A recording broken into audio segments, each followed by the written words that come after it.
1,00,000 మంది శివభక్తులతో కలిసి మహారుద్రాక్ష పూజలో పాల్గొనండి. వెంటనే కాల్ చేసి మీ పేరును నమోదు చేసుకోండి.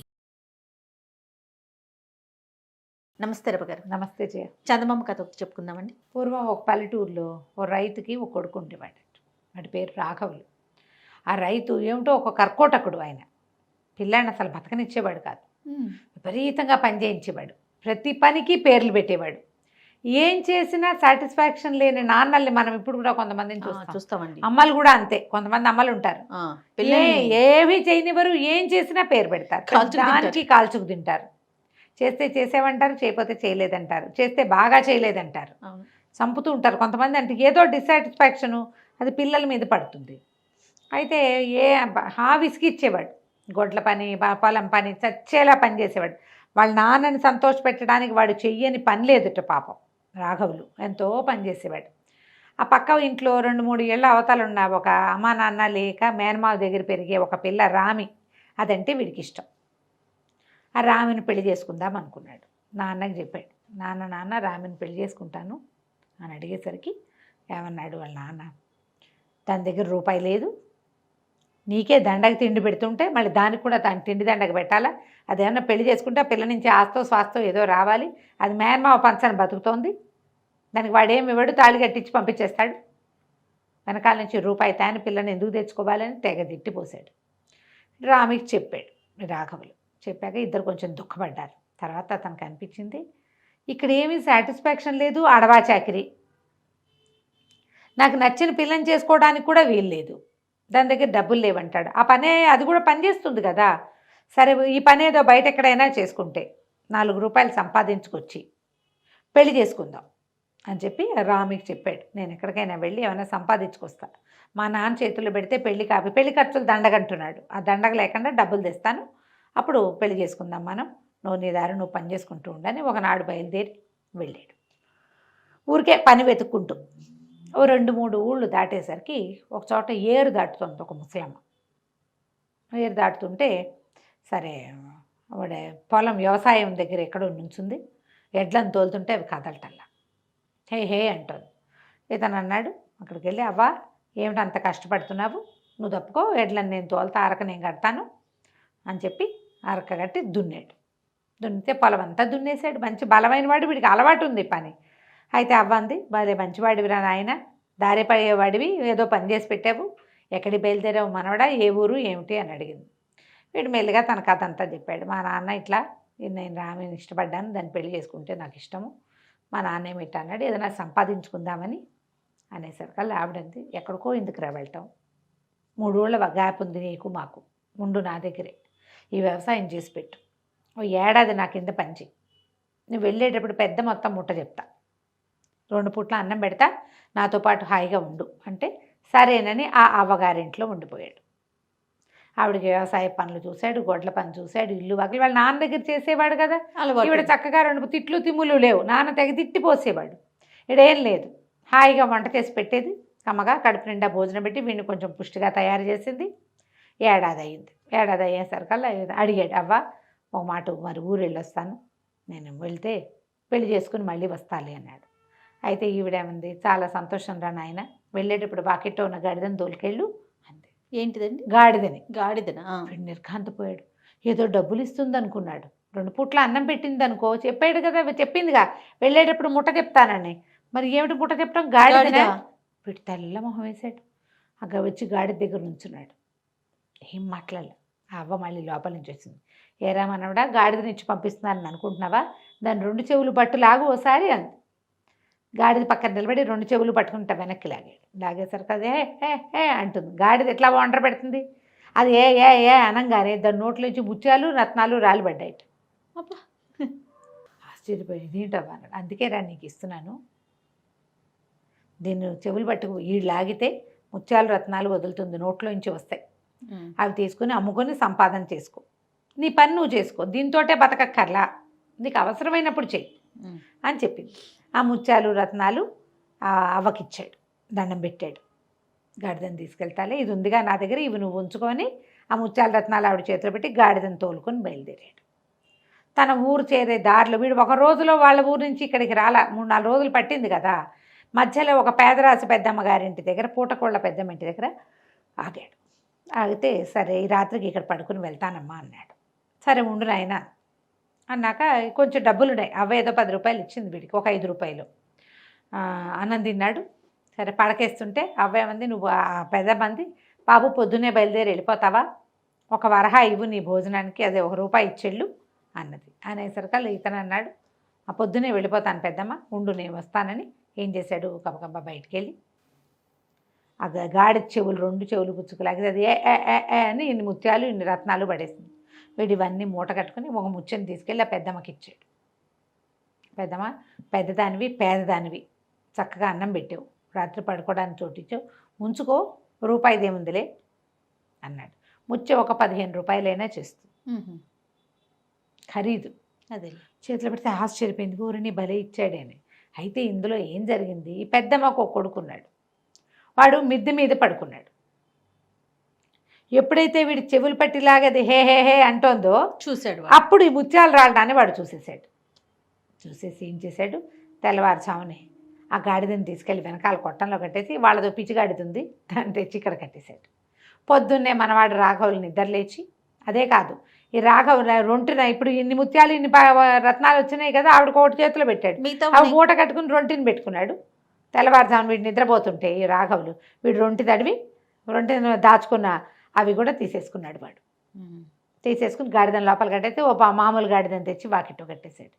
వీడు పొద్దున్నే లేచి గాడిదని తోలుకుని బయలుదేరి వచ్చేసాడు. నాన్న దగ్గర తీసుకొచ్చి, నాన్న నేనేం తెచ్చానో తెలుసా, అద్భుతమైన వస్తువులు తెచ్చాను, దీని చెవులు పుచ్చుకులాగా అన్నాడు. ఆ నాన్న దాని పక్కన నిలబడి చెవులు గట్టిగా పుచ్చుకులాగాడు. లాగేసరికల్లా గాడిద కొళ్ళు మండి వెనకాల ఒక్కటి పెట్టి ఒక్కటి తన్నింది. కాళ్ళెత్తి తన్నేసరికి నాన్న ఇంత దూరాన్ని పడ్డాడు. తెగ తిట్టిపోసాడు, నువ్వు ఉంటేనే తిండి తండగా, ఈ గాడిదంతతోటి తన్నులు తినేలాగా చేసావు, దరిద్రుడా, పో అవతలికి పో అని తెగ తిట్టేశాడు. వీటి నిర్కాంతపోయాడు. గాడిద ఎట్లా మారిపోయింది, అవగారి వాకిట్లో ముత్యాలు రత్నాలు వేసిందే నోట్లోంచి వదిలింది, మరి పెద్దమ్మ వాకిట్లో కూడా వదిలింది, గాడిద ఎట్లా మారిపోయిందో వాడికి అర్థం కాదు. మారిందన్న విషయం అర్థమైంది. అది ఇది చూడడానికి ఒకేలా ఉన్నాయి, కానీ ఆ గాడిద ఇట్లాంటిది కాదు, అది ముత్యాలు రత్నాలు వదులుతుంది నోట్లోంచి, అది అరిచినప్పుడు వస్తాయి, మామూలుగా అరిస్తే రావు, ఆ చెవులు పుచ్చుకు వెనక లాగితేనే వస్తాయి. ఈ కిటుకు ఎవరికి తెలిసిందో గాడిద ఎట్టా మారిందో తెలియదు. ఇంకేం చేస్తాడు, ఆ గాడిదని నాన్న దగ్గర వదిలిపెట్టి ఏదో బరువులు మోసుకోవటానికి వాడుకోమని ఆ రామికి చెప్పి మళ్ళీ బయలుదేరాడు. బయలుదేరితే సరే ఒక చోట ఒక ముసలాయన ఏదో పని చేసుకుంటూ కనపడ్డాడు. కనపడితే ఆ ముసలాయన కట్టెపేళ్ళేస్తున్నాడు. నువ్వేం వేస్తావులే, ఇక పడవ దాటిస్తున్నాడు కట్టెపేళ్ళని.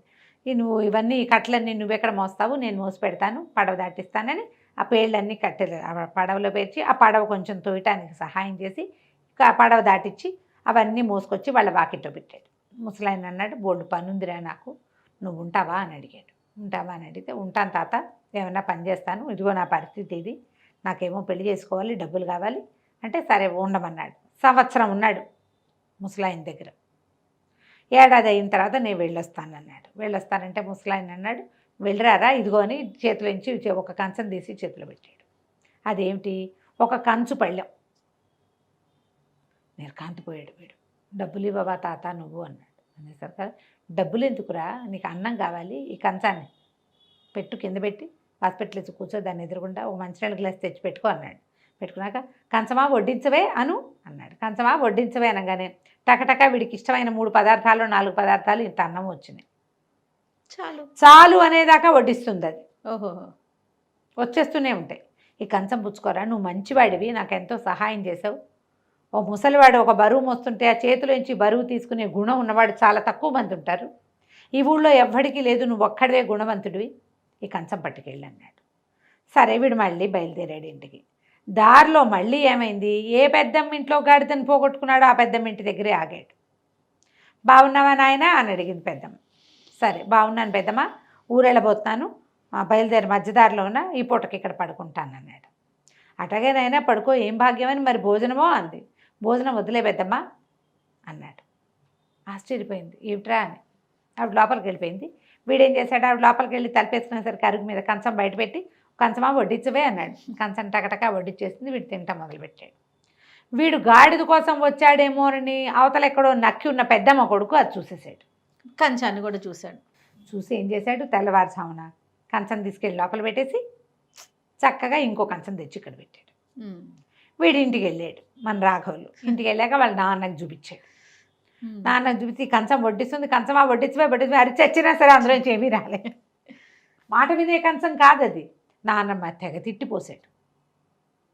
ఏడాది గడిపొచ్చినా నీకు తెలివి పెరగలేదు, బుద్ధి రాలేదు, పనికి మాలిన వస్తువులన్నీ పట్టుకొస్తావు, ఈ దిక్కుమాలిన సొట్టలు పడ్డ కంచం ఎంతమంది ఎంగిల్ చేశారో దీన్ని, ఇది తెచ్చి ఇంట్లో పెడతావా, బయట గిరాటి కొట్టాడు నాన్న. వీడేం చేస్తాడు ఇంకా, సరే మళ్ళీ బయలుదేరాడు. ఇక బయలుదేరితే ఏమైంది, ఒక చోటకి వెళ్ళాడు.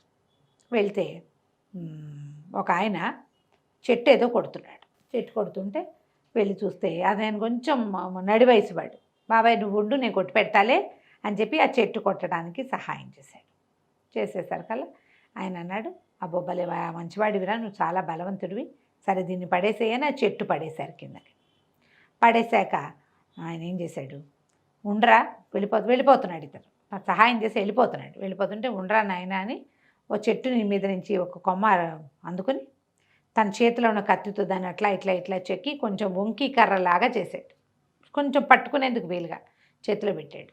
ఏం చేసుకుంటాను ఈ కర్ర అనుకున్నాడు రాఘవులు. అది పట్టుకొని బయలుస్తాను బాబాయ్ అన్నాడు. అనేసరికల్లా ఆగరా అబ్బాయి, ఈ కర్ర ఒట్టి కర్ర కాదు, నువ్వు ఎవరిని కొట్టమంటే వాడిని కొట్టొస్తుంది, మామూలుగా నీకు నడవటానికి తోడు ఉంటుంది, చూడు కావాలంటే అన్నాడు. అనగానే ఓ కర్ర వెళ్ళి గాలిని కొట్టవే అన్నాడు. అనగానే కర్ర రయ్యమని లేచి గాల్లో ఎడాపెడా బాధేసింది. ఆశ్చర్యపడి చాలు అనగానే దిగొచ్చి మళ్ళీ నుంచుంది. ఓహో ఇది బాగానే ఉందనుకున్నాడు. ఇది పుచ్చుకుని ఏమనుకున్నాడు, వీడికి తట్టింది. ఆ ముసలాయనకి చెప్పాడు, ఇట్లా 2 సార్లు 2 వస్తువులు నాకు అందినవి ఇలా పోయినాయి అని. పెద్దమ్మ ఇంట్లో మారకం జరిగి ఉండొచ్చు అని చెప్పాడు ఆయన. పెద్ద ఆయన గమనించి ఆలోచించి చెప్పాడు. అక్కడి నుంచి పెద్దమ్మ గారింటికి వెళ్ళాడు. పెద్దమ్మ బాగున్నావా అని అడిగాడు. ఎవరినైనా నువ్వు అంది పెద్దమ్మ. నన్ను గుర్తుపట్టలేదా అన్నాడు. నేను నిన్ను ఎప్పుడు చూడలేదండి పెద్దమ్మ. వాడు 3వ సారి ఎందుకు వచ్చాడంటే తన వస్తువు కోసం వచ్చాడు అనుకున్నారు వాళ్ళు. ఈ లోపల పెద్దమ్మ కొడుకు వచ్చాడు. ఎప్పుడు చూడలేదే ఇవన్నీ అన్నాడు. మేము ఎప్పుడు చూడలేదంటే అదేం పెద్దమ్మ, గాడితో వచ్చాను మొదటిసారి, కంచంతో వచ్చాను 2వ సారి, నువ్వు చూడలేదంటే అసలు మా ఇంటికి గాడిదని తెచ్చిన వాడినే మేము చూడలేదండి పెద్దమ్మ. సరేలే ఈ కొడుకు అన్నాడు, ఏంటి నువ్వు ఈ అక్కర్లేని మాట్లాడుతావు, బయటికి వెళ్ళిపో అన్నాడు. అనగానే మన రాఘవులు ఏం చేశాడు, కర్ర వీళ్ళ సంగతి చూడవే ఓసారి బాదు అన్నాడు. అనగానే కర్రరా ఏమని లేచి ముందు ఆ పెద్దమ్మ కొడుకుని చీత కొట్టేసింది. కుయ్యో మొర్రో అన్నాడు. కింద పడిపోయిన వాడు నిజం చెప్పల. ఎప్పుడైతే ఈ కర్ర నీ పెద్దమ్మ సంగతి చూడు అనగానే ఏ పెద్దమ్మ భరిస్తుంది ఆ దెబ్బల్ని. ఒక్క దెబ్బ పడంగానే బాబాబు నన్ను కొట్టద్దు నాయన, వదిలే నీ కంచము నీ గాడిదాన్ని మా దగ్గర ఏమన్నా మేము ఇచ్చేసాను, బాగా క్యాష్ చేసుకున్నారు వాళ్ళు. ఆ గాడిదని కంచాన్ని అప్పచెప్పేశారు. ఆ గాడిదని కంచాన్ని పుచ్చుకుని ఈ కర్రని తోడు తీసుకుని మళ్ళా తన ఇంటికి వెళ్ళిపోయాడు. నాన్నకు చెప్పాడు, ఈ గాడిద నుంచి ఇవి వస్తాయి అని ఓ గుప్పెడు ముత్యాలు రత్నాలు ఎత్తి నాన్న చేతిలో పెట్టాడు. నేను ఈ ఊళ్ళో ఉండను, కొడుగ్గా నీకు ఇవ్వాల్సింది ఇచ్చాను, నేను వేరే ఊళ్ళో ఉంటాను, నా పని నేను చేసుకుంటా, ఏదైనా పొలం కొరుక్కుంటాను, నీతో పాటు నేను ఉండనని చెప్పి రామిని తీసుకుని వేరే ఊరు వెళ్ళిపోయి చక్కగా పెళ్లి చేసుకుని, కానీ వాడు ఆ గాడిద మీద ఆధారపడి ఉండల, తన పని తను చేసుకున్నాడు. చక్కగా పొలం కొనుక్కుని వ్యవసాయం చేసుకున్నాడు. 1 సారో 2 సార్లు ఆ గాడిద చెవులు పిండి రత్నాలు ముత్యాలు తీసుకున్నాడు. హాయిగా సుఖంగా ఉన్నాడు రామ్తో కలిసి. కథ కంచికి మనం బాగుంది రామ్మగారు. నమస్తే. నమస్తే రామ్మగారు. నమస్తే జయ. ఏదైనా స్టోరీ చెప్తారండి? బంగారు గొర్రె కథ చెప్తాను. బంగారు గొర్రె అనగానే ఆసక్తి, బంగారు లేడీలాగా అనిపించింది కదా నీకు? ఇది అలాంటిది కాదండి. పూర్వం చిత్రావతి నగరానికి ఒక రాజుగారు ఉండేవారట. రాజుగారికి 2 భార్యలు. పెద్ద భార్యకి ఒక కూతురు రూపవతి, ఆ పిల్ల పేరు నిజంగానే బహురూపసి. 2వ భార్యకి పిల్లలు లేరు. ఆవిడ కొంచెం క్రూరాలు కూడా మనిషి, అదొక రకం. అయితే ఈ పిల్ల పెద్దదయ్యే కొందికి అందంగా తయారైంది. పిల్ల చిన్నప్పుడే బాగుండేది. రాజుగారు ఏమనుకున్నారంటే ఒక మంచి పిల్లాన్ని చూసి పెళ్లి చేసి ఆ కుర్రాడికే రాజ్యం ఇవ్వాలని. చిన్నరానికి ఒక రకమైన మంటగా ఉండేది. దీనికేమో ఆ సవితి కూతురికేమో అంతా రాజ్యాంగం సాగుతోంది, దాని మొగుడే రాజు. ఎప్పటికీ ఇది ఇట్లాగే ఉండిపోతుంది, నేనేమో కొన్నాళ్ళు పైగా ముసలిరాండి అయిపోతా. ఇలా మంటగా ఉండేదన్నమాట. అందుకని రాజుగారికి ఏం చెప్పిందంటే ఈ పిల్లకి మంచి పేరు రాకూడదు, అలా ఉండేది. ఈర్ష్య. కొంతమందికి ఉంటాయి కదా ఓర్వలేనితనం. ఆ, రాజుగారికి ఏం చెప్పిందంటే, కాదండి ఇంత అపురూపమైన అందగత్తె మన అమ్మాయి, ఎటో ఎవరికో ఒకడికి ఎటో ఇచ్చేస్తాం, ఏదో సంబంధాలు చూసి అందరూ చేసినట్టు చేస్తే మన గొప్పేముంది, ఇంకా మన పిల్ల సౌందర్యం గొప్పేముంది, ఇట కాదు పిల్లని దాచేద్దాం, పిల్లని పెళ్లి కూతుర్ని వెతికి పట్టుకోగలిగే వాడికే పిల్లనిచ్చి పెళ్లి చేస్తాం. రాజ అంతఃపురం అంతా తిరగచ్చు, వాళ్ళు అంతఃపురంలోనే ఉంటుంది పాప, దాన్ని వెతికి పట్టుకోవాలి. ఎవరు వెతికి పట్టుకోలేరో వాడు తల కొట్టించి కోట కోట కట్టించాలి. అయ్యో. అమ్మాయికి చెడ్డ పేరు రావాలంటే ఏంటి, ఈ అమ్మాయి వల్ల వాళ్ళు చచ్చిపోయారు అనే పేరు ఎప్పటికీ మోసుకోవాలి కదా అమ్మాయి. ఇలా పెట్టింది. అయితే రాణిగారి తాలూకు ఈ శ్రద్ధకి రాజుగారు చాలా ఆశ్చర్యపోయాడు. పిల్లకి అద్భుతమైన వరుణ్ణి, సాహసిని తీసుకురావాలని కోరుకుంటోంది పెంతల్లి, బాగుంది కదా, సరేననుకున్నారు. ఈ అంతఃపురం తాలూకు ఒక తోటలో, అంతఃపురానికి పెద్ద తోట ఉంది, ఒక కొలనుంది. ఆ కొలంలో నీళ్ళన్నీ తీసేసి దాని కింద ఒక భూగృహాన్ని నిర్మించారు. దానికి రాజనగర్లో నుంచి లోపల నుంచి ఒక మార్గం ఉంది, అందులోంచి యథేచ్ఛగా తిరుగుతారు. ఆ ఆ మండపంలో అమ్మాయిని పెట్టేశారు, ఆ లోపల భూగృహంలో పైన ఫుల్గా నీళ్ళు నింపేశారు. ఇది ఈ అమ్మాయి బయటకు వచ్చేందుకు వివరం లోపల ఎక్కడో ఉంది, బయట వాళ్ళకి భూగృహం ఇక్కడ కనపడుతుంది, కానీ ఇది కనిపించదు, నీళ్ళల్లో ఉంటుంది. సరే రాజకుమారులని చాటింపేశారు, మా అమ్మాయిని మేము ఒక చోట ఉంచాం, పిల్ల ఎక్కడుందో కనుక్కున్న వాడికి ఇచ్చి పెళ్లి చేస్తాం. ఎవరైతే పిల్లని కనుక్కోలేక అంతఃపురం అంతా తిరుగుతారో వాడికి బయట తిరగకూడదు, అంతఃపురంలో తిరిగిన వాడు మానుపాను తెలిసిపోతాయి కదా, వాడు తల కొట్టేస్తా ఉన్నారు. ఓకే. ఇక ఎంతమందో వచ్చారు తండోపతండాలుగా. దీనికి పక్కనే మరువక రాజ్యం అని ఒక రాజ్యం ఉంది. రాజుగారికి 3 అబ్బాయిలు ఉన్నారు. ఆ పెద్ద అబ్బాయికి మంచి ఛాలెంజెస్ అంటే ఇష్టం. నేను వెళ్ళి వెతుకుతానంటే, వదిలేనైనా వాళ్ళంతా చచ్చిపోతున్నారు, మనకి ఎందుకు వచ్చింది, ఇంకో చక్కటి పిల్లని చూసి చేసుకుందాం, 3 అక్కచెల్లెళ్ళు సంబంధం ఏదైనా చూస్తే 3 పిల్లల్ని ఇచ్చి చేసేస్తారు అని తండ్రి చెప్పినా వినలా. పక్క రాజ్యం అయ్యుండి మనం వెళ్ళపోతే మనల్ని బలహీనలు అనుకోరు ప్రపంచం అంతా, 3 ఉండి వెళ్ళపోతేట అని పెద్ద అబ్బాయి వెళ్ళాడు. జనాలతో పాటు వీడి తల కూడా కోట గోడెక్కింది. 2వ అబ్బాయి వెళ్ళాడు, అదే దారి పెట్టాడు. 3వ అబ్బాయి వెళ్తానన్నాడు. అనేసరికి ఆయన చాలా బాధపడ్డాడు. పెద్ద పిల్లలు 2 చావులతోటి వాళ్ళు పందెం పెట్టారు, వాళ్ళని అనడానికి వీల్లేదు, ఇష్టం లేకపోతే మానేయాలి, చావుకు రెడీ అయితే వెళ్ళాలి. ఆ కాలంలో నడిచేది అట్లా. ఇది వద్దురా నాయన, ఒక్క పిల్లాడివి మిగిలేవు, మీకు పిల్ల పాప పుడతారు, రేపు పొద్దున ఈ మీ రాజ్యం చూసుకుంటారంటే వాళ్ళేమో 2 అటు అన్యాయం అయిపోయారు, నువ్వు అట్టా చేయటానికి వీల్లేదని ఎంత బతిమలాడినా 3వ అబ్బాయి వెళ్ళాడు. నాన్న వాళ్ళు తెలివి తక్కువగా అక్కడికి వెళ్ళిపోయారు, నేను అట్టా వెళ్ళను అని చెప్పి ఇంటి దగ్గర నుంచి బోల్డ్ అని బంగారు కాసులు తీసుకుని గుర్రం ఎక్కి వెళ్ళాడు. వెళ్ళి ఈ చిత్రపురిలో ఒక మంచి కంసాలిని పట్టుకున్నాడు, రాజుగారికి నగలు చేసి ఇచ్చే కంసాలి. ఏం చేశాడంటే, ఆ మొత్తం బంగారం అంతా వాడు ఎదురుగుండా పోసాడు. ఒక పెద్ద సైజు గొర్రె బొమ్మ చేయి, బంగారంతో, కాళ్ళు గీళ్ళు సన్నగా ఉంటాయి. ఆ గొర్రె బొమ్మ అది ఎంత ఉండాలంటే ఒక మనిషి అందులో కూర్చునేంత కావాలి. బంగారం బోల్డ్ డబ్బులు తెచ్చాడు. ఇతను ఏం చేశాడు, కంసాలి బంగారం అంతా కరగదీసి ఒక బ్రహ్మాండమైన సైజులో ఉన్నటువంటి గొర్రె బొమ్మని చేశాడు. ఆ బంగారపు బొచ్చులాగా ఉండేటట్టుగా పైన ఉన్నదంతా ఇట్లా గీరి ఇట్లా డిజైన్ చుట్లు వచ్చేలాగా చేశాడు. ఎంత మెరిసిపోతూ భలే వెరైటీగా ఉంది అది. దానికి పొట్ట దగ్గర ఒక చిన్న ఖాళీ ఉండి అందులో కూర్చోవచ్చు ఒక మనిషి, దాన్ని మళ్ళీ మూసేసేయచ్చు. సరే, వాళ్ళ లోపల నుంచి తెరుచుకునేలాగా మేట కూడా పెట్టించాడు రాకుమారుడు. ఇప్పుడు ఏం చెప్పాడంటే, నీకు కావాల్సిన బహుమానం మా ఊరి నుంచి వస్తుంది, రాకుమారికి బహుమతిగా తెచ్చానని చెప్పు దీన్ని అని చెప్తే సరే ఒప్పుకున్నాడు. సరే, బంగారంతో చేశారు కానీ ఇది బంగారం అని చెప్పలే, పంచలోహాలతో చేశామని చెప్పించాడు. ఇంత బంగారం ఎక్కడిది నీకని అడుగుతాడుగా రాజుగారు. ఎవరో చిన్న బొమ్మ చేసుకున్నారు, యువరాణి సరదా పడుతుందని పెద్ద బొమ్మ చేసుకొచ్చానని చెప్పాడు. వెంటనే అది యువరాణికి అప్పచెప్పబడింది. అమ్మాయి కోసం కదా తెచ్చాడు, అది ఒక చోట పెట్టి ఆ బొమ్మను చూసి మురిసిపోయింది అమ్మాయి. ఆ కొమ్ములు ఆ జుట్టు సవరిస్తూ ఎంత బాగుందో, ఎంతో బాగుంది, నాకు తోడు ఉంటుంది అని చెప్పి ఆ కొమ్ములకి అవి ఇవి తగిలించుకోవచ్చు, అట్లా చేస్తారు కదా కొన్ని బొమ్మల్ని. సరదా పడింది, ఓ దండేసింది దాని మేళ్ళు. ఆ బొమ్మ లోపల నుంచి యువరాణి సౌందర్యాన్ని చక్కగా చూశాడు మనవాడు 3వ కుమారుడు రాకుమారుడు. చూశాక ఏం చేశాడు, ఒక పూట ఉన్నాడు, ఎన్ని పూటలు ఉంటాడు లోపల. యువరాణి కోసం భోజనం అవి వచ్చేవి, భోజనం వస్తే ఇక ఆ వచ్చిన భోజనాన్ని వీడు చల్లగా బయటకు వచ్చి తినేసేవాడు. ఈ పిల్లకి అర్థం కాలే, ఏమిటి పళ్ళు అవి రాత్రి తిందాం నుంచి అని లేవేమిటి. 4-5 రోజులు గడిచాక చూసుకుంది, ఎవరో తినేస్తున్నారు వీటిని. ఎవరు తింటున్నారు, ఎవరు వస్తున్నారు, ఎవరు రారు లోపలికి. అమ్మాయి మామూలుగా బయట తిరుగుతూనే ఉంటుంది. ఎవడైనా రాకుమారుడు వచ్చి కనుక్కుంటాడు అనగానే భూగృహంలోకి వెళ్ళిపోతుంది. ఆ రాకుమారు ఇక మరి వస్తూనే ఉన్నారు చచ్చిపోవడానికి సిద్ధపడి. ఈ పిల్ల లోపలే ఉంటుంది.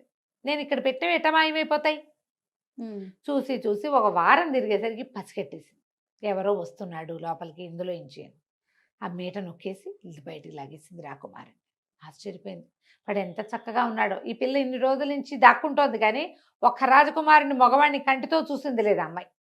వీడు చక్కగా హ్యాండ్సమ్గా చేయెత్తున్నాడు. 20-25 ఏళ్ళు ఉన్నాయి వీడికి, 20 ఏళ్ళు పైన ఉన్నాయి. ఆ పిల్లకి 16-17 సంవత్సరాలు ఉంటాయి. లోపల ఎవరు ఉండరు కదా, ఇద్దరు కలిసి పేక ఆడుకున్నారు, అవి ఆడుకున్నారు, ఇవి ఆడుకున్నారు, కబుర్లు చెప్పని చివరికి ప్రేమ ఆడుకున్నారు కూడా. సరే ఎట్లా పెళ్లి చేసుకోవాలి. అయితే అబ్బాయి ఏమన్నాడంటే, ముందు ఏదైనా ఒక బరువైన వస్తువు తీసుకొచ్చి దీని కాలు విరకొట్టేద్దాం, నేను అందులో కూర్చుంటాను, కాలు రిపేర్ చేయించి పట్టుకురామని చెప్పు మీ నాన్నకి అని చెప్పి. సరే ఏం చేశాడు, అక్కడి నుంచి ఇక్కడి నుంచి వెతుకుని సామాన్లు, రాజకుమారి సామాన్లు అంత పెద్ద మందపాటి సామాన్లు ఏం లేవు, ఏదో ఒక దాంతో కాలు విరకొట్టేశాడు. దానికి కొట్టేసి లోపలికి కూర్చున్నాడు. ఈ పిల్ల రెండో రోజు తండ్రికి కబురు చేసింది, గొర్రె బొమ్మ పొరపాటున పడిపోయింది, తోసేశాను, పడిపోయింది, కాలు విరిగిపోయింది, కాలు రిపేర్ చేయించి తెచ్చిపెట్టండి అని. గొర్రె బొమ్మను మూసిపోయారు. ఎక్కడికి వెళ్ళాలి అది రిపేర్కి? కంసాల దగ్గరికి వెళ్ళాలి. సరే కంసాల దగ్గరికి వెళ్ళాక ఇక్కడ రాకుమారుడు అందులోంచి బయటకు వచ్చేసాడు. బొమ్మ రిపేర్ చేసి పంపేసేయి అని చెప్పి తను బయటకు వచ్చేసి తన బస, తన గుర్రం అవి కట్టేసి ఉన్నాయి కదా, అక్కడికి వెళ్ళిపోయి చక్కగా ఫ్రెష్గా తయారై రాకుమారుడు అలంకారంలో రాజుగారి దగ్గరికి వెళ్ళాడు.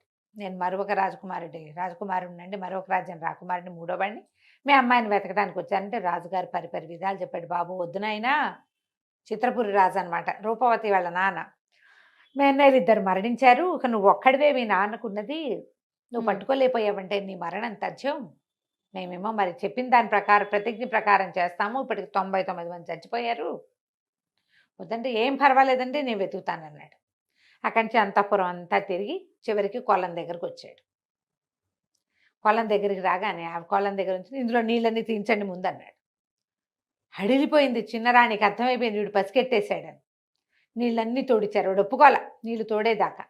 అక్కడి నుంచి నీళ్ళన్నీ తోడేశాక మండపంలాగా ఉంది, మండపం లోపలికి చిన్న మెట్లు కనపడుతుంది కిందకి. అబ్బాయి ఆ మెట్లు పుచ్చుకొని బయలుదేరేసరికి యువరాణి చిన్నరాణి వీడి వెనకాల వచ్చేసింది. అది కాదు ఇది కాదు అందుకని వాడు పన్నిమిటల్లా ఇంకా.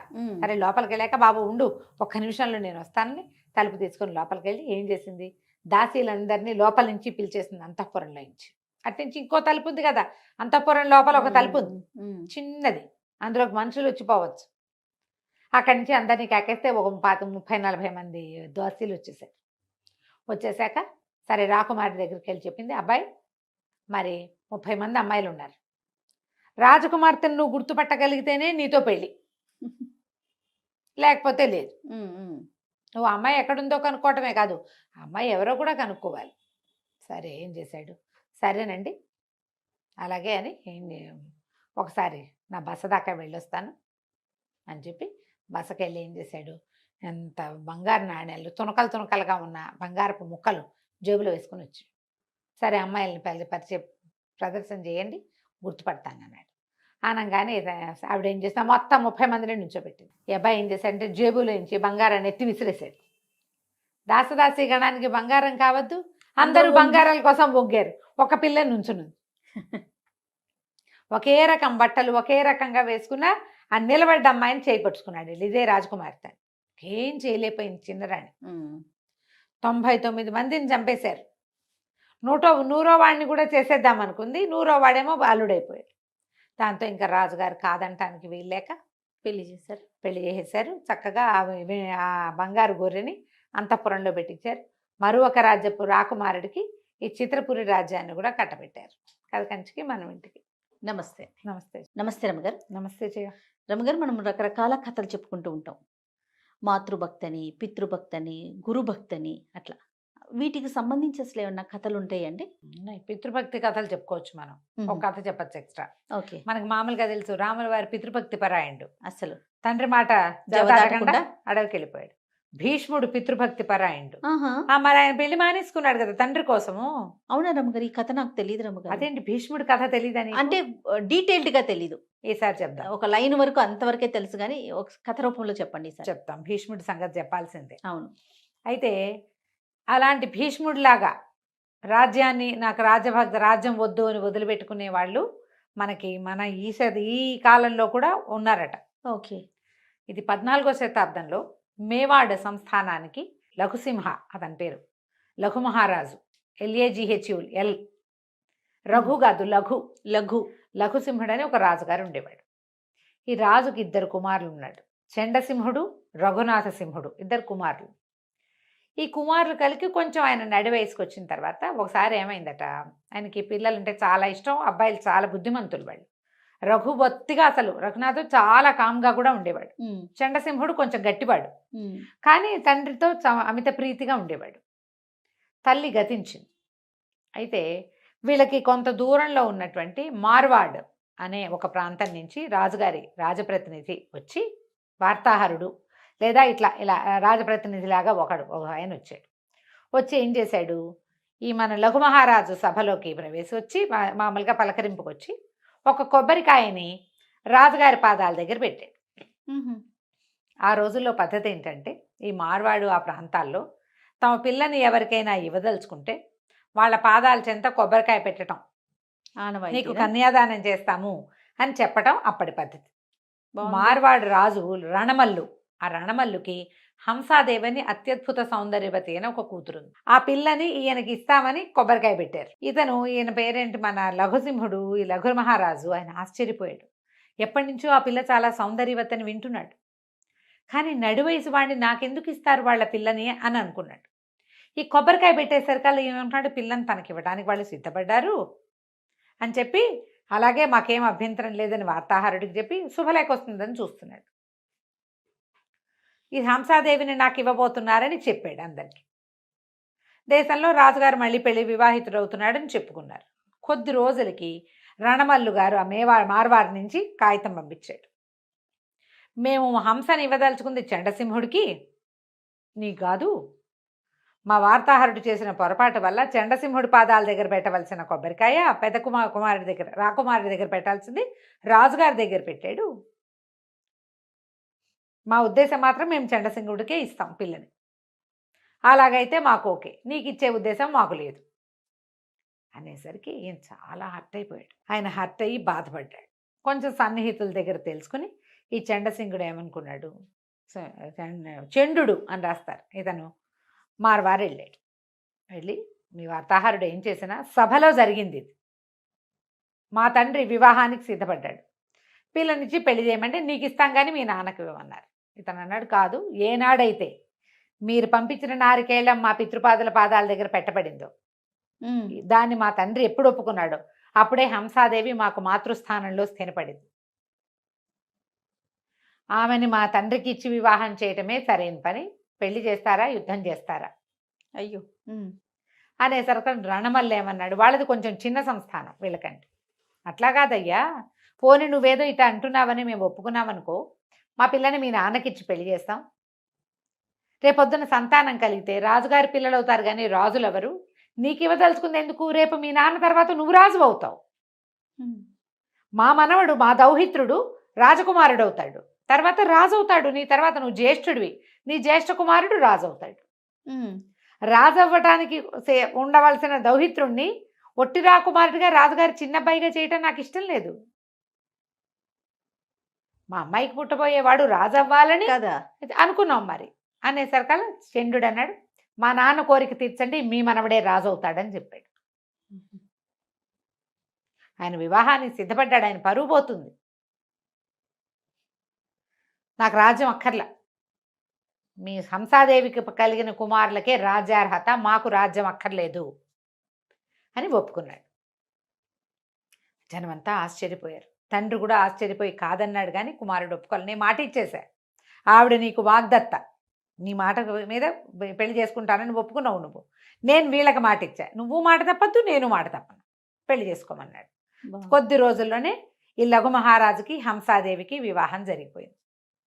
ఆయన ఒక 45 ఏళ్ళవాడు, ఆవిడ ఒక 18, 16 ఏళ్ళది. ఆ రోజుల్లో అలాగే చేసేవాళ్ళు. రాకుమారి వచ్చేసింది. కొంతకాలానికి ఒక 3 సంవత్సరాలు, 2 సంవత్సరాలు, 4 ఏళ్ళైందో ఆవిడకు కుమారుడు కలిగాడు. ముకుళుడు, ముకుళసింహుడు అని పేరు పెట్టారు అతనికి. ముకుళ్ అన్నమాట. ఈ ముకుళుడు కాస్త చంటి పిల్లాడిగా, ఒక ఏడాది పిల్లాడిగా ఉండగానే ఏమైందట, ఈయన ఎక్కడికో వెళ్ళవలసి వచ్చింది ఈ లఘు మహారాజు. అప్పుడు ఏంటంటే గయా క్షేత్రం ఉంది కదా, గయా క్షేత్రంలో మహమ్మదీయులు, ఇది 14వ శతాబ్దం, అంటే అప్పుడే మొఘల్స్ వాళ్ళంతా వస్తున్న కాలం. మహమ్మదీయులు వచ్చి అక్కడ దేవాలయాలు అవి పాడు చేస్తున్నారని, అక్కడికి వచ్చి రక్షించవలసిందని అక్కడి నుంచి కబురు వచ్చింది. కబురు వచ్చేసరికి ఈయన రాజుగా ఈయన వెళ్ళాలి. ఈయన ఏమన్నాడు, ఈయనకి అర్థం కాలేదు, ఇప్పుడు చంటి పిల్లాడిని వదిలిపెట్టి వెళ్తే. అందుకని చండుని పిలిచి అడిగాడు, నాయన ఇట్లా నేను యుద్ధానికి వెళ్ళాలి, వాళ్ళకి ప్రాతినిధ్యం వహిస్తానని, సహాయం చేస్తానని చెప్పారు. పైగా మన దేశ ప్రభావం తగ్గిపోతుంది, మన ధర్మం, మనం ఎక్కడైతే పూజ, గయా క్షేత్రం చాలా చిన్న క్షేత్రం కాదు కదా, బుద్ధగయ ఆ క్షేత్రం, దాన్ని చేయకూడదు, మన ధర్మం నిలబడి ఉన్న చోటది. అందుకని నేను అక్కడికి వెళ్తున్నాను, ముకుళుడి సంగతి ఏమిటి నాయన అన్నాడు. నాన్న నువ్వేం భయపడద్దు, ముకుళుడే రాజు, వాడిని కూర్చోబెట్టి నేను చేస్తా రాజ్యం, ముకుళుడి చేతిలో నుంచి సింహాసనం పక్కకు వెళ్ళనివ్వను అని మాటిచ్చాడు. ఓకే. ఈయన సంతోషంగా పెద్ద కొడుకు చేతిలో చిన్న కొడుకుని పెట్టి వెళ్ళిపోయాడు. 2 ఏళ్ళు యుద్ధం నడిచిందట, 18 నెలల పాటు. ఆయనేమో గతించాడు, అక్కడ మరణించాడన్న వార్త వచ్చింది. యుద్ధం గెలిచారు కానీ రాజుగారు మరణించాడు. రాజు లేకుండా ఎట్లా, ఈ ముకుళుడు 2 ఏళ్ళు నిండుతున్న పిల్లవాడిని సింహాసనం మీద కూర్చోబెట్టి, సింహాసనం పక్కన చిన్న పీఠం వేసుకుని చండు దాని మీద కూర్చుని రాజ్యాన్ని నడిపించడం మొదలుపెట్టాడు. ఇక ప్రజల్లో చండు మీద చాలా ప్రేమ వచ్చింది. ఇచ్చిన మాట నిలబెట్టుకున్నాడు కదా. ప్రజలు అసలు చండు పక్షమే అంత. ఆ స్థానంలో ఎక్కువ భాగం చండు స్నేహితులు వాళ్ళు ఉన్నారు. ఈ హంసాదేవికి మెల్లిగా భయం వచ్చేసింది. పిల్లాడే రాజైనప్పుడు సంతోషం వచ్చింది కానీ క్రమంగా చండు ప్రాభవం పెరిగిపోతుంది. రేపు నాటికి పిల్లాడిని ఏమైనా చేస్తే, అయితే ఇలాగ మెల్లిమెల్లిగా పెరిగేసరికి చండుకి తెలిసిపోయింది ఇలా ఆవిడ అనుకుంటోంది అని. అయితే ఏం చెప్పాడంటే, అమ్మా నువ్వేం భయపడద్దు, మా నాన్నకి మాట ఇచ్చాను, నువ్వు ఇక్కడే ఉంటే వీళ్ళందరూ నీ వైపే చూస్తారు కానీ నా కొడుకు వైపు చూడరయ్యా, నాకు అది భయం అంది. సరే నేను ఇక్కడి నుంచి వెళ్ళిపోతాను, వేరే ప్రాంతానికి వెళ్ళి స్థిరపడతాను, నా సొంత ప్రపంచం ఏదో నేను నిర్మించుకుంటాను, పిల్లాన్ని జాగ్రత్తగా చూసుకోమని చెప్పి తమ్ముడైన రఘునాథుడు, అతని మెతకవాడు, ఆ రఘునాథుడిని మాత్రం ఇక్కడ ఉంచి తన స్నేహితులు, తన పరివారంతో ఎవరైతే తనని ఫాలో చేయదలుచుకుంటారో వీళ్ళతో కలిసి వేరే ప్రాంతానికి వెళ్ళిపోయాడు. ఎప్పుడైతే మేవాడ్ నుంచి చండసింహుడు వెళ్ళిపోయాడో ఆవిడ ఏం చేసింది, తన తండ్రికి వచ్చి కబురు చేసింది, వచ్చి కాస్త రాజ్యాన్ని చూడడానికి హెల్ప్ చేయి, పిల్లాడి పెంపకంలో నాకు సహాయం చేయండి అంటే. ఇది మహాద్భుతమైన రాజ్యం మేవాడు, చిత్తోడ్ గఢ్ అని చెప్పుకుంటాం కదా, ఆ గఢ్ ఉన్నది వీళ్ళకి. చాలా ఆస్తిపాస్తులు ఉన్నది, ఎంత సంపద ఉందో అక్కడ, ఎంత పంటలున్నాయో, సిరి సంపదలతో తులతూగుతున్న రాజ్యం ఇది. సో పుట్టింటికి కబురు చేసుకుంది. మరి తండ్రి తమ్ముడు కావాలి కదా సహాయానికి. ఆవిడ అన్నదమ్ములు వీళ్ళంతా కలిసి ఊసర క్షేత్రం, అది తొండల గుడ్లు పెట్టే క్షేత్రం, ఊళ్ళు అవి. మార్వాడు అంత మంచిది కాదు, మార్వాడు రాజ్యం చిన్నది, అక్కడ పెద్ద డబ్బు లేదు, రాజ్యమే ఉంది కానీ ఇంత సిరి సంపదలతో తులతూగేది కాదు. ఈ ఊసర క్షేత్రంగా ఉన్న ఈ మార్వాడిని వదిలిపెట్టి మేవాడు రాజ్యానికి షిఫ్ట్ అయిపోయారు వాళ్ళు. అక్కడ ఎవరికో అప్పచెప్పేసి అది చూస్తారు, అది వీళ్ళ కిందే ఉంటుంది. పెద్ద వాళ్ళంతా తండ్రి తాన్నదమ్ములు ఇక్కడికి వచ్చేసారు. క్రమంగా రాజ్యంలో వీళ్ళ గట్టి చేసుకున్నారు. ఈ ఎట్టి పరిస్థితుల్లో అతన్ని రానివ్వకూడదు, చండుని ఇక్కడికి రానివ్వకూడదు, అంతఃపురం మీద వీళ్ళదే పెత్తనం. పుట్టింటి పెత్తనాన్ని చాలామంది చేస్తారు చూడు, ఇప్పుడు కూడా అట్లా. రోజులు గడుస్తుంటే ఏమైంది, ఒకనాడు సభ తీర్చి ఉన్నారు. ఆవిడ చాలా గట్టిగా ఉన్నారు, తెలుస్తోంది ప్రజలకి ఆవిడ పుట్టింటి వాళ్ళ ప్రభావం హెచ్చుగా ఉంది అని. ఆవిడ అన్నదమ్ములు కూడా కొంచెం తీవ్రంగానే ప్రవర్తించేవాళ్ళు. సభలో ఒకనాడు పిల్లవాడిని రాజసింహాసనం మీద కూర్చోబెడతారు కదా, ఎవరైతే రాజ్యం చేస్తున్నారో వాళ్ళు కింద ఒక పీట వేసుకుని కూర్చుంటారు. కింద పీఠం మీద కూర్చున్నాడు తాత. ఈ సింహాసనం మీద కూర్చున్న పిల్లాడు 4 ఏళ్ళు వాడే కదా, ఎక్కువ వయసు ఏమిది, 5 ఏళ్ల పిల్లాడు. వాడు ఏదో బంతి తెచ్చుకుని ఆడుకుంటూ బాల్ పడిపోయిందని దిగి కింద ఆడుకుంటున్నాడు. ఎప్పుడైతే రాకుమారుడు రాజే కదా, సింహాసనం మీద నుంచి దిగాడో సభలో ఉన్న వాళ్ళంతా లేచి నిలబడారు. అది ఆస్థాన మర్యాద. కానీ తాతైన రణవల్లు మాత్రం తన పీట మీద నుంచి లేవల. ఆయన తాంబూలం నవ్వులుతూ కుర్చీలో కూర్చున్నాడు. సభలో ఉన్న వాళ్ళంతా అసహించుకున్నారు. ఇప్పుడు రాజు పిల్లాడా పెద్దవాడా కాదు, రాజే. రాజు సింహాసనం, దానికి మర్యాద ఇవ్వాలి. ఆ స్థానంలో అట్లాంటి మర్యాదలు తప్పడానికి అసలు రజపుత్రులు అస్సలు ఒప్పుకోరు. రాజ్పూట్స్కి చాలా మర్యాదలు ఎక్కువ, వాళ్ళు ఒప్పుకోరు. మిగిలిన వాళ్ళందరికీ కోపం వచ్చింది. కానీ ఏమంటారు, రాణిగారి తండ్రి మాట్లాడకుండా ఊరుకున్నారు. కానీ ఈ పిల్లాడి వెనకాల ఒక దాది వస్తుంది. రోజు పిల్లాడిని ఎత్తుకొస్తుంది, అది దింపుతుంది. వాడికి ఏమైనా ఆకలిస్తుంది, అవి ఇవి మంచినీళ్ళు కావాలి, ఏమైనా కావాలంటే ఇస్తుంది. సభ అంతా అయిపోయాక పిల్లాడిని ఎత్తుకు తీసుకుపోతుంది. అక్కడ నుంచున్న దాది చండసింహుడిని పెంచింది. అదే పిచ్చి కోపం వచ్చేసి పిల్లాడిని ఎత్తుకుని వెళ్ళి, మీ నాన్న ఏం చేస్తున్నాడో తెలుసా, కనీసం నీ పిల్లాడు రాజు అతనికి మర్యాద కూడా ఇవ్వటం లేదు. పిల్లవాడికి మహారాజుకు మర్యాద ఇవ్వద్దు, రాణాకి మర్యాద ఇవ్వని వాడు అసలు ఈ రాజ్యంలో ఉండకూడదు, నువ్వు వాళ్ళని తెచ్చి పెట్టావని చెప్పేసరికల్లా ఆవిడ ఏం చేస్తుంది, తండ్రిని పిలిచి, ఇట్లా చేస్తున్నావా నువ్వు, ఇది పద్ధతేనా, ఆస్థానంలో అందరూ ఏమనుకుంటారు, మా రాజ్యంలో ఏ పద్ధతో ఆ పద్ధతి ప్రకారం నువ్వు నడవాలి అనేసరికల్లా ఆయన ఈడ్చి ఒకటి కొట్టాడు కూతురు. నోరు మూసుకుని పడుండు, నీ బెత్తనం ఏంటి, రేపొద్దున దీనికి రాజు నేను, ఏమైనా పిచ్చి వేషాలు వేసామంటే పిల్లాన్ని నిన్ను కూడా లేపేస్తామని బెదిరించి. దుఃఖం వచ్చేసింది, ఏం చేయాలో తెలియలే ఆవిడికి. ఇంతలో ఏమైంది, కొద్ది రోజులు గడిచాక రఘునాథుడిని సింహుడిని సంహరించేశారు. రెండో రాజకుమారుడు అంటే చండసింహుడి తమ్ముడు. ఇప్పుడు ఆయనకి మందు పెట్టి మరణించేలాగా చేశారు. ఎప్పుడైతే ఆవిడ తను మరణించాడో ఇంకా తన వంతు తన పిల్లాడి వంతు ఈవిడికి తెలిసిపోయింది. ఇక చాలా దుఃఖపడి ఎలాగైనా చండుడు రావాలని, ఆవిడకి ముందేమనిపించింది, ఇతను ఏం చేసేస్తాడో అనిపించింది. ఏం చేసినా ఆ రాజ్యానికి రాజు అతను, అది అసలైన వారసుడు. ఇప్పుడు వేరే వాడిని తెచ్చి తను కూర్చోబెట్టింది కాదు, అంతే. అక్కడ తనకి మర్యాద లేదు. కనీసం ఆ పిల్లాన్ని ఏమైనా చేస్తే ప్రజలు ఏమైనా అనుకుంటారని భయం ఉండేది చండుడికి. వీళ్ళకేం భయం, వీళ్ళు ఈ ప్రజలు వీళ్ళ వాళ్ళు కాదు, మీ జాతి కాదు, మా కులం వేరు, మీ కులం వేరు, అలాంటి ధోరణులు ఉండేవి. దాంతో ఈవిడ కబురు చేసేసరికి అంచెలంచెలుగా చండుడికి కబురు అందింది, తన తమ్ముడు మరణించాడని, యువరాజు అదే పసివాడైన రాజు ప్రాణాలు ప్రమాదంలో ఉన్నాయని, హంసాదేవి తీవ్ర దుఃఖంలో ఉందని కబురు వెళ్ళిపోయేసరికి చండుడు ఏం చేశాడు, ఒక ప్లాన్ ప్రకారం చేశాడు. ముందు తన స్నేహితుల గుంపందని పంపించాడు. తను రాకుండా ఈ గుంపంతా వచ్చారు. మిగిలిన స్నేహితులు వచ్చేసరికి ఊళ్ళో వాళ్ళంతా ఎందుకు వచ్చారంటే, ఆ ఎన్నాళ్ళు ఉంటాం, మన రాజ్యం వదిలిపెట్టి, చండుడు రానన్నాడు వెనక్కి, ఇక అతను వదిలిపెట్టి మేము వచ్చేసాం అని ఆ స్థానంలో కొలువుల్లో ఉన్న వాళ్ళు ఆ స్థానంలో చేరిపోయారు. వీళ్ళు మనుషులు గుంపుగా వెళ్ళారంటే, ఓ 10 మంది వెళ్ళారనుకో, 10 మందికి ఒక్కొక్కడికి 1800, 700 చొప్పున సైన్యం ఉంటారు. అందరు రాజ్పూట్సే కదా, ఎవరి గుంపు వాళ్ళకు ఉంటుంది. మొత్తం అన్ని సమూహాలు ఊళ్ళోకి చేరిపోయినాయి. మొదట అక్కడి నుంచి ఎప్పుడైతే వీళ్ళంతా వచ్చి కొలువుల్లో కుదురుకుని ఈ పిల్లాడిని పహరా కాసేస్తున్నారనమాట, పిల్లవాడికి ఏ ప్రమాదము రాకుండా. ఆవిడ రోజులు గడిచే కొందుకి ఆవిడ ఏం చేసింది, ఏదో లక్ష్మీ పూజ చేయాలని కొంచెం దూరంగా ఉన్న ఒక దేవాలయానికి రాజకుమారుడిని తీసుకెళ్తున్నానని, రాజుని తీసుకెళ్తానని ప్రచారం చేసింది. ఆవిడ ఏదో పూజలు పెట్టుకున్నాను అని చెప్పి. ఈ 5-6 సంవత్సరాల వయసు ఉన్నటువంటి ఈ ముకుళ సింహుడిని కూడా తీసుకుని రాజుతో సహా వెళ్ళాలని చెప్పి వెళ్ళేసరికల్లా, సరే వెళ్ళేటప్పుడు మరి రాజు వెళ్ళాలంటే కదిలి ఆయన ఒకడు వెళ్ళడు కదా, ఆయనతో పాటు ఎంత పరివారం, ఎంతమంది అంగరక్షకులు ఎంత వెళ్తారు, పెద్ద గుంపు పోయింది. ఆ గుంపు అంతా వెళ్ళేసరికి అక్కడి నుంచి చండసింహుడి గుంపు కూడా దానికి యాడ్ అయ్యింది.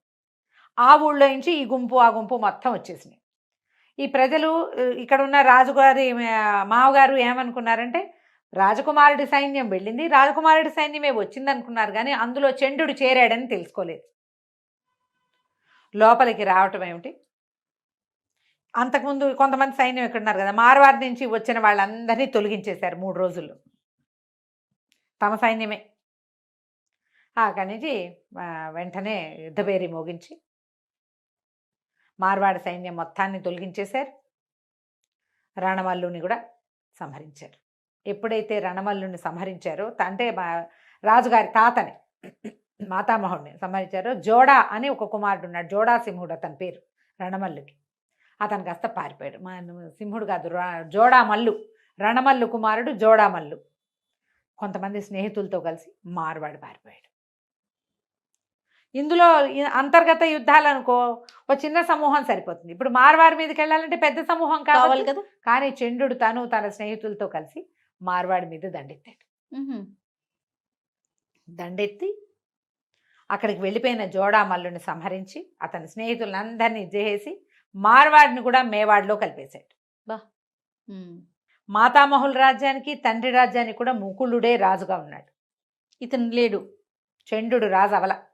తన ఇచ్చిన మాట ప్రకారము చంద్రుడు రాజు కాలేదు. చంద్రుడి కుమారులు కూడా అతని మనవలు సహాయం చేసినట్టుగా చెప్పరు. చంద్రుడి కుమారులు కూడా తమ కంటే కొంచెం మాత్రమే పెద్దవాడైన తమ బాబాయిని రాజుగా ఒప్పుకొని ఎంతో కాలం రాజ్యం చేశారట. ఇదేంటంటే పురాతన గాథల్లో మనం వింటాం పితృభక్తి ఇట్లా. తర్వాత కాలంలో ఈ 14వ శతాబ్దం 18వ శతాబ్దాల్లో వినలేం కదా. ఇది ఒక ప్రత్యేకమైన గాథ, ఈ పితృభక్తి గాథ. బాగుంది రమ్మగారు. నమస్తే. నమస్తే రమ్మగారు. నమస్తే జయ. రమ్మగారు, మీరు పిసి సర్కారు మెజిషియన్ స్టోరీస్ చెప్తా ఉన్నారు కదా, ఒకటి చెప్పుకుందాం. భలే ఉంటాయి. కథంతా ఉంటుంది. ఒక చిన్న మ్యాజిక్ ట్రిక్ అనమాట. సుందర్బనాలు అనే ఒక రాజ్యం ఉండేదట. ఆ రాజుగారికి ఒక కుమారుడు ఉండేవాడు, శీలకుమారుడు అతని పేరు.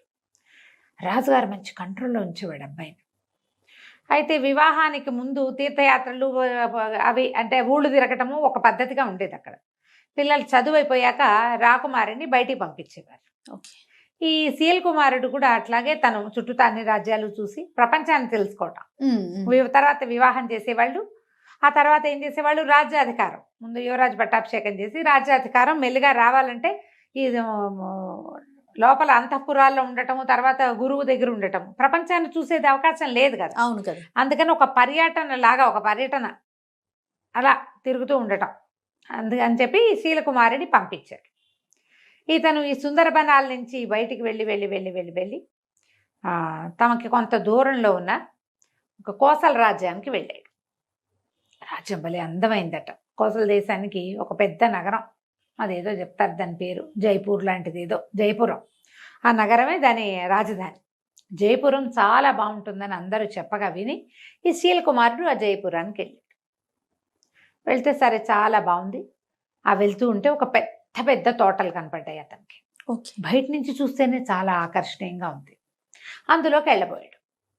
లోపలికి వెళ్ళబోతే తోటమాలి వాళ్ళు అడ్డుకున్నారు. వాకిట్లో ఉన్న వాళ్ళు, సెక్యూరిటీ వాళ్ళు ఉంటారు కదా, ఇది అందరూ వెళ్ళేది కాదండి, మీరు ఎక్కడో బయట ఊళ్ళ నుంచి వచ్చినట్టు, ఈ ఊరు వాళ్ళు ఎవరు ఇందులోకి వెళ్ళరు, ఇది రాజకుమార్తె శాలిని యొక్క సొంత ఉద్యానవనం, ఆమె తిరుగుతుంది, ఇది ఇప్పుడు మీకు ఇక్కడ కనపడుతుంది కానీ కోటకి అంతఃపురానికి అనుసంధానంగా ఉన్నది ఇది. అంతఃపురం నుంచి రాణి అమ్మ యువరాణి బయటికి రోడ్ల మీదకి రాకుండా ఒక మార్గం గుండా ఇందులోకి వచ్చేస్తుంది. ఇప్పుడు అంతఃపురానికి అనుసంధానంగా ఉన్నట్టు అనమాట ఇది. ఇందులోకి బయట వాళ్ళు వెళ్ళకూడదు, మగవాళ్ళు స్ట్రిక్ట్లీ నో అండి, కుదరదని పంపారు. కానీ ఇతనికి ఆ లోపల నుంచి వస్తున్న పువ్వుల గాలి, పళ్ళ వాసనలు, ఆ బయట ఉన్న క్యానోపీ లాగా కనపడుతుంది అనమాట, అదంతా ఇట్లా దీనిలాగా కనిపిస్తుంది, చాలా ఆకర్షణీయంగా ఉంది, చల్లగా ఉంది. అక్కడ నుంచుంటే వెళ్ళాలనిపించింది. ఏం చేశాడు, సరే రెండో పక్క అక్కడి నుంచి వదిలి సరేనని వచ్చేసాడు. కాదు కూడదు అంటే వాళ్ళకే తెలిసిపోతుంది వీడు వేరే మార్గం ట్రెస్ పాసింగ్ చేస్తాడని, అవునులే సరిహద్దులు దాటేస్తాడని అనుమానం వస్తుంది. అక్కడ సరేనని వచ్చేసాడు. ఇంకో రోడ్డు వైపుకి వెళ్ళాడు. వెళ్ళేసరికల్లా అక్కడ కూడా ఇదే తోట కనపడుతుంది అతనికి. అది ఇక్కడి నుంచి అక్కడ దాకా ఉంది. ఓహో, సరే ఎవరు లేరని చూసి ఇతను ఏం చేశాడు, గుర్రాన్ని కొంచెం అవతలగా కట్టేసి మాటుగా కాస్త చాటుగా కట్టేసి చల్లగా ఆ గోడ దూకి లోపలికి వెళ్ళాడు. వెళ్తే ఎంత బాగుందో, మన ఊళ్ళలో లేవు ఇలాంటివి అనిపించింది. వాళ్ళ ఊళ్ళో ఏంటి, రాజకుమార్తెలు లేరు, వాళ్ళకి అబ్బాయిలు ఉన్నారు, అబ్బాయే ఉన్నది. అబ్బాయి కోసం అతను వేటకు అడవికి వెళ్తాడు. అతనికి తోట అవి ఎందుకు, ఏవో మామూలుగా తోటలు పెంచారు. ఈ ప్రత్యేకంగా రాజకుమార్తె కోసం అక్కడక్కడ లతానీ కుంజాలు, చక్కా పొదరిళ్ళు, దేనికి దానికి బెడ్స్గా వేసిన గులాబీలు, మల్లెలు, ఇలా రకరకాల చెట్లు, ఇన్ని పువ్వులు ఉండేసరికల్లా ఎన్నో తుమ్మెదలు, తర్వాత సీతాకోక చిలుకలు, చిలకలు, పిచుకలు ఎన్ని ఉన్నాయో. సంతోషం పట్టలేకపోయాడు అతను. అంత గ్రీనరీ, ఆ కలర్ఫుల్గా ఉన్న దాన్ని చూసేసరికల్లా ఒక ఆత్మానందానికి లోనయ్యి అంతా తిరిగి దొరికిన పళ్ళేవో 4 కోసుకుని తిని తర్వాత ఏం చేశాడు, ఓ పక్కన ఒక చిన్న పొదరిల్లు లాగా ఉంటే దాని మీద ఒక బెంచ్ ఉంది. ఓకే. దాని పక్కన మ్మ్. ఆ బెంచ్ మీద కూర్చుంటే హాయిగా ఉంది. కూర్చుని అతని దగ్గర పిల్లని గ్రోబ్ ఉంది, అతనికి ఫ్లూట్ వాయించే అలవాటు. ఓకే. ఈ బోర్డును దోపుకున్నాడు, నడువు కట్టుకునే దట్టిలో, ఆ దట్టిలో నుంచి ఫ్లూట్ తీసి వాయించడం మొదలుపెట్టాడు. కాసేపు అయ్యేసరికల్లా ఏమైంది, ఫ్లూట్ వాయిస్తూ హాయిగా సంతోషంగా ఉన్నాడు. చల్లగా మధురమైన వాసనలు వచ్చే ఆ గాలి పీలుస్తూ అట్లా మైమరిచిపోయి ఉన్నాడు. ఎక్కడి నుంచి వచ్చిందో ఒక నాగుపాము అతన్ని కాటేసింది. అయ్యో. కెవ్వమన్నాడు, గిలగిలా తన్నుకున్నాడు, పడిపోయాడు కింద. మొహం నీలంగా అయిపోయింది. ఎప్పుడైతే ఇతను ఫ్లూట్ మొదలు పెట్టాడో దీనికి ఈ తోటకి అంతఃపురం నుంచి యువతలకు వచ్చాక ఇక్కడ కూడా ఒక చిన్న సౌధం లాంటిది ఉంది. రాకుమార్తె ఒక 2 చెలికత్తెలతోటి అక్కడ వచ్చి ఉంది. ఫ్లూట్ వినిపించేసరికల్లా ఆ అమ్మాయి ఎవరా అని, ఎవరు వచ్చారు తోటలోకి, ఫ్లూట్ ఎట్లా వినపడుతుంది, ఎవరు ఏమిటని ఒక దీని దగ్గర, గవాక్షం దగ్గర, ఒక కిటికీ దగ్గరకు వచ్చి నిలబడి చూస్తోంది. దగ్గరలోనే ఉంది దానికి. ఆ అబ్బాయి గమనించుకోవాలి. చూసేసరికల్లా ఎవరో కుర్రాడి వయసుండి అతనికి వేసే చూస్తుంది. ఉన్నట్టుండి పాము కాటేయటం, అతను కేక పెట్టడం, అమ్మాయి పరిగెత్తుకుంటూ వచ్చి చెలికత్తెల సహాయంతో ఇతను చూసేసరికల్ కనపడింది. ఈ చెలికత్తెల్లో ఒక చెలికత్తె తల్లి విషవైద్యం తెలిసిన తల్లి. ఆ పిల్లకు కూడా కొంత తెలుసు. ఈ అమ్మాయి ఏమందంటే, ఇది పలానా పామమ్మ, దీనికి వేరు పెట్టి వైద్యం చేస్తే ప్రమాదం తప్పుతుందంటే సాయం పట్టండి అని ముగ్గురు కలిసి అతన్ని లోపల గదుల్లోకి తీసుకొచ్చారు. తీసుకొచ్చి రాకుమార్తె అతను ఇక్కడ ఇందులో ట్రెస్ పాసింగ్ చేసి లోపలికి వచ్చాడంటే అతనికి శిక్ష పడుతుంది. అంతేగా. అతనేమి తనని చూడడానికి రాలా, ఈ తోట సౌందర్యం కోసం వచ్చాడు. ఆ సంగీతం బాగుంది, రాకుమారుడు చక్కగా ఉన్నాడు. ఎవ్వరికీ చెప్పకుండా 5-6 రోజుల పాటు అతన్ని అక్కడే దాచిపెట్టి వైద్యం చేయించి అతను కోలుకునేదాకా కాపాడింది. ఓకే. కాపాడి పంపించేద్దాం అనుకుంది. కాస్త కోలుకునేసరికల్లా తన ఫ్లూట్ వాయించడము, కబుర్లు, మాటల్లో మెల్లిగా మనసు ఇచ్చిపుచ్చుకున్నారు వీళ్ళు. కోలుకున్న తర్వాత ఇతను, నేను బయలుదేరి చాలా కాలం అయింది, ఇంటికి వెళ్ళిపోతాను అని చెప్పి, నాకు కూడా వివాహ ప్రయత్నాలు చేస్తున్నారు అని తెలుసుకున్నాడు. ఆ అమ్మాయికి నాకు కూడా వివాహ ప్రయత్నం చేస్తున్నారు, ఎట్లాగో ఉత్తరాలు రాస్తారు, మీ దగ్గర నుంచి ఫోటోలు వస్తాయి, నేను నిన్నే సెలెక్ట్ చేసుకుంటా, మన ఇద్దరం పెళ్లి చేసుకుందామని ఆ అమ్మాయికి మాట ఇచ్చి ఇంటికి వచ్చేసాడు. ఇంటికి వచ్చి కొద్ది రోజులు గడిచినాక ఇతను ఈ శాలిని చేసుకుంటా అని చెప్పి గనక చెప్పాడో నాన్నకి, నాన్న తిరగబడిపోతాడు. వాళ్ళ నాన్న ఈ పిల్లాడిని, కుర్రవాడిని అతనే ఉద్దేశం చెప్పేలాగా కానీ, అతని అభిప్రాయానికి విలువిచ్చేలాగా కానీ, చాయిస్ అతనికే వదిలేయటం కానీ చేయడు ఆయన. ఓహో. చాలా గట్టివాడు తండ్రి, అతను ఆ పద్ధతిలో లేడు ఆయన. ఇప్పుడు ఏం చేయాలని ఆలోచిస్తుంటే రకరకాల పెళ్లి సంబంధాలు వచ్చినాయి. శాలిని ఫోటో కూడా ఉంది అందులో. ఓకే. ఆ చిత్తరువు కూడా ఉంది. అన్నీ చూసిన తర్వాత ఇతను చాలు నుండి చెప్దామనుకున్నాడు. తండ్రి, మంత్రి గారు, రాజగురువు ముగ్గురు కలిసి స్క్రూటినీ చేసి వాటిని ఏం చేస్తారు, అన్నీ చూసి ఈ అమ్మాయి తండ్రి ఎంతమంది ఫైనలైజ్ చేస్తారు కదా, ఇవన్నీ చూసేసి చివరికి 3 సంబంధాలు తేల్చారు. ఆ 3 శాలిని లేదు. ఏం చేయాలో తెలియలా, దిగులుగా అయిపోయాడు. వెళ్ళొచ్చిన దగ్గర నుంచి అతని ధోరణి మారిందని, ఇప్పుడు ఈ పెళ్లి సంబంధాలు చూడటం మొదలుపెట్టాక ఇంకా మొహం వేళ్లాడేసి ఉంటున్నాడని కనిపెట్టాడు మంత్రి గారి కుమారుడైన దేవదత్తుడు. ఓకే. ఏమిటో ఇలా డల్గా ఉన్నావు ఏమిటి అని ప్రశ్నించేసరికి ఇంకెవ్వరికి చెప్పలేక ఈ శీల్ కుమారుడు ఏం చేశాడంటే దేవదత్తుడికి చెప్పాడు ఈ సంగతి. నేనేం చేయను, నేనేమో అమ్మాయికి మాటిచ్చి వచ్చాను, తను నచ్చింది నాకు, నా ప్రాణం కాపాడింది, అమ్మాయి చాలా బాగుంది, రాజ్యము వాళ్ళ ఏర్పాట్లు మరీ బాగున్నాయి, మా నాన్నగారేమో తేల్చిన సంబంధాల్లో శాలిని లేదు. అక్కడికి రాజగురువు మంత్రి గారు అబ్బాయిని అడగండి అంటే, ఏం పర్వాలేదు, నేనే సెలెక్ట్ చేస్తే మా అబ్బాయి అది చేసుకుంటాడని మొదలుపెట్టాడు ఆయన. అబ్బాయి నేను చేసుకోనని అనలేడు, అందరి ముందు పరుగు పోతుంది తండ్రిది. ఏం చేయాలో తెలియట్లేదు అంటే దేవదత్తుడు అన్నాడు, దానికే ఉంది, మనకి ఒక మంత్రవాది ఒక ఆయన ఉన్నాడు, అంటే ఐంద్రజాలికుడు, అదే మంత్రవాది అని అనకూడదు, ఇంద్రజాలం చేస్తాడు, ఆయన పేరు ఏదో భయంకర లాంటిది పేరు, ఆయనతోటి మాట్లాడదాము, ఏదైనా సలహా చెప్తాడని అక్కడికి వెళ్ళి, రాకుమారుడు ఇట్లా ఒక అమ్మాయిని ప్రేమించాడు, రాజకుమార్తెనే, కానీ తండ్రి గారు సెలెక్ట్ చేసిన సంబంధాల్లో ఆ సంబంధం లేదు, ఏం చెయ్యాలి అంటే అతను అన్నాడు, సరే నేను చెప్తాను లేవు ఉపాయం, చూద్దామన్నాడు. చూద్దామన్న తర్వాత సరే మంత్రి గారు వీళ్ళంతా సంబంధాలు తీస్తున్నారుగా, ఈ 3 సంబంధాలు ఈ అబ్బాయికి చూపించారు. ఆ అబ్బాయి నేను తేల్చుకోలేకపోతున్నానని చెప్పాడు. తేల్చుకోలేకపోతున్నాను, అనేసరికల్లా సరే ఈ మూడిట్లో తేల్చుకోపోతే అవన్నీ చూడని మొత్తం పటాలన్నీ పెట్టారు. మాట్లాడపోతే అప్పుడు ఇంద్రజాలికుడు కూడా వచ్చాడు, వాళ్ళు నలుగురు మాట్లాడుకునే చోటు. అట్లా కాదు, ఇప్పుడు రాజకుమారుడికి కంటికి నచ్చడం కాదు, మనసుకి నచ్చాలి. అంతేగా. హృదయ ఫలకం మీద ఎవరి పేరుందో ఆ పిల్లని చేస్తే అతను సంతోషంగా ఉంటాడు, మన రాజ్యానికి అద్భుతమైన వారసులు కలుగుతారు, సంతోషం వల్ల రాజ్యం బాగుంటుంది అనేసరికల్లా మంత్రి గారు పక్కపక్కన హృదయ ఫలకాన్ని ఎవరు చూస్తారండి అన్నాడు.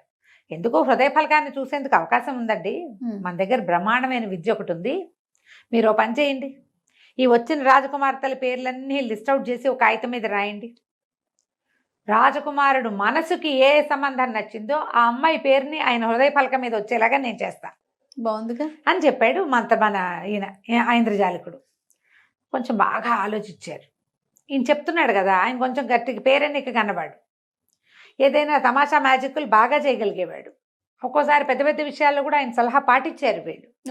అందుకని ఈ లోపల మంత్రి కుమారుడు దేవదత్తుడు అన్నాడు, ఇది చేసి తీరాలి ఇట్లాగే, అప్పుడే కదా ఇతనికి ఎవరు నచ్చారో మనకు తెలుస్తుంది అని అతను బలపరిచేశారు. కల్లా కుమారుడి మాట విన్న మంత్రి గారు కూడా మరి పిల్లలు కోరుకుంటారు, అది రాజకుమారుడి మాట కూడా ఇదే అయి ఉంటుంది అని ఆలోచించి సరే ఒప్పుకున్నాక ఇతను ఇంద్రజాలికుడు అన్నాడు, ఈ ట్రిక్ ఇది నేను ఈ మంత్రం అందరి ముందు చేస్తా, మనం సభలో చేసి చూద్దాం కావాలంటే, రాజుగారు తిరిగిపోకుండా అనమాట. ఓకే, ఆ సంబంధం మనం వద్దనుకున్నామని ఆయన అంటాడేమోనని సభలో చేద్దామన్నారు. సరే, రేపొద్దున ఆ పరీక్ష హృదయ ఫలకాన్ని సందర్శనం, మర్నాడు పొద్దున రాజకుమారుడు వచ్చి కూర్చున్నాడు.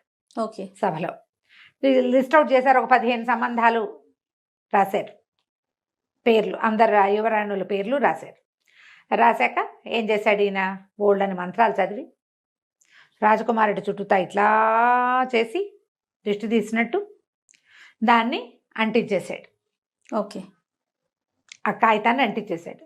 కాగితం అంటించి దాన్ని ఒక పళ్ళెంలో వేసాడు. వేస్తే కాగితం అంటుకుపోయి మొత్తం కాలి బూడిదొచ్చింది. అంతేగా మసి కాలిపోతుంది. కాగితం అంటుకుంటే ఎలా వస్తుంది, నల్లటి వస్తుంది కదా. సరే ఇతను ఏం చేశాడు, రాజకుమార మీ చొక్కా విప్పండి అని చెప్పి అతను షర్ట్ విప్పించారు. చొక్కా విప్పిన తర్వాత ఈ మసి తీసి రాజకుమారుడి గుండెల మీద ఇట్లా ఇట్లా ఇట్లా ఇట్లా రుద్దాడు. రుద్దంగానే ఒక పేరు ప్రత్యక్షమైంది అక్కడ, శాలిని అని ఉంది. అని ఆశ్చర్యపోయారు ప్రజలంతా. ఎట్లా వచ్చింది అంటే ఈయన మనసులో అంత గాఢంగా అమ్మాయి నచ్చింది, అది హృదయ ఫలకం మీద కనపడింది కదా, ఇంకేముంది శాలినితోటే పెళ్ళి అన్నారు. అక్కడి నుంచి కాకోసల రాజ్యానికి కబురు చేశారు, మీ అమ్మాయిని మా అబ్బాయికి చేసుకుంటామన్నారు. వివాహం అయిపోయింది, వీళ్ళంతా అక్కడికి తరలి వెళ్ళారు. తోటలోనే పెళ్ళి అడిగాడు రాజకుమారుడు, ఆ తోటలో బ్రహ్మాండంగా విందు చేశారు, అన్నీ హాయిగా అయిపోయింది. శాలినికి అక్కడ తోటలో విహరించడం అలవాటు కాబట్టి ఇక్కడ కూడా అలాంటి తోట నిర్మించడానికి అక్కడి నుంచే శిల్పులు తోటమాళ్ళు అందరినీ తీసుకెళ్తానని చెప్పాడు. బాగుంది. ఇంటికి వచ్చారు, సుందరవనానికి తిరిగి వచ్చేసారు. వచ్చిన తర్వాత ఆ రోజు రాత్రి పునఃసమాగమం అని గదిలోకి పంపించారు. ఈయన ఏం చేశాడంటే ఒక చక్కటి సబ్బు గిఫ్ట్ చేశాడు రాకుమార్తెకి. రాజకుమారుడు శీలకుమారుడు శాలినికి ఇచ్చాడు. ఇచ్చేసరికి శాలిని ఏమిటి ఇంతకంటే గొప్ప బహుమతి దొరకలేదంటే, ఎందుకు ఈ బహుమతి దీనివల్లే నువ్వు నాకు దక్కేవు, లేకపోతే నువ్వు దక్కేదానివి కాదు, నేను మా నాన్నగారి మాట కాదనలేక చేసుకునేవాడిని అని చెప్పాడు. ఏం చేశారట, సబ్బు నానబెట్టి సబ్బుతోటి అతని గుండెల మీద శాలిని అని రాశారు. ఆల్రెడీ అది ఆరిపోయి ఉండిపోయింది ఒంటి మీద. కడిగితే కదా పోయేది సబ్బు. ఈ మసి పూసేసరికల్లా అంటుకున్న సబ్బు మీద మసి అంటుకుని శాలిని అని కనపడింది. హృదయ ఫలకం దాని మీద రాసినట్టు కనిపించింది. ట్రిక్ చూడు, మ్యాజిక్ ట్రిక్, సూపర్. మనం ఏదైనా ఒక అక్షరాలు ప్రత్యక్షం లాగా చేయాలంటే ఇప్పుడు మన వాళ్ళు ఏం చేస్తున్నారు, రాసేసుకుంటారు పేరు, దాని మీద ఈ మన సెలోఫెన్ టేప్ తీసి ఇస్తే సరిపోతుంది. ఇప్పుడు కొత్త ట్రిక్కులు వచ్చాయి కదా, పాతకాలపు ట్రిక్. దీంతో ఈ రాజకుమారుడు రాకుమార్తెని పెళ్లి చేసుకున్నాడు. కథ కంచికి మనం